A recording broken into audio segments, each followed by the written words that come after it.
مساكم الله بالخير.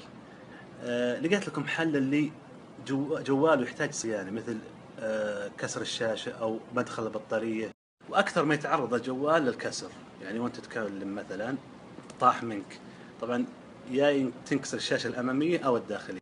وهذه شاشة آيفون 6، تقدر تطلبها من الانترنت رخيص. الحين في مواقع كثيرة من $5 إلى $10، تجيك على طول يومين 3 أيام. عندك الجوال هذا، شوف في كسر بالنص هنا، رايحة النص الشاشة. اللي بنفكه احنا وياكم ونركب الشاشة. طبعا عندي ميراج باي بيتعلم شلون، معه جهاز امسكين يقول صالحه شوف شلون تيسر. ولا يحتاج عدة، تقول انا بحتاج ورشة، ممسك بسيط عشان الشاشة وملقاط الصواميل ومفك.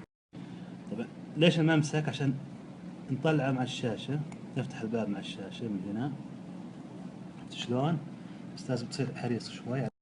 اللي وده يشوف عاد شكل جوال من الداخل يلا يتفرج. هذه بطارية شفت كبراه، شفت شلون؟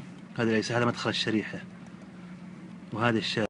ويلا نفتح هذول حقت الشاشة. فتحنا 1 2 3. طبعا انت جالس تقهوى معين خير وتسولف، اشتغل، ما ياخذ منك ولا نص ساعة. في ميزة اذا اشتغلت انت بنفسك، القطع تضمن انها موجودة.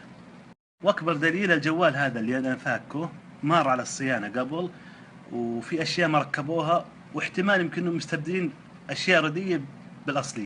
واللي بيتعلم اكثر، في مقاطع باليوتيوب شرح كامل لجميع الاجهزة، بس تبي واحد يعطي من وقته شوي.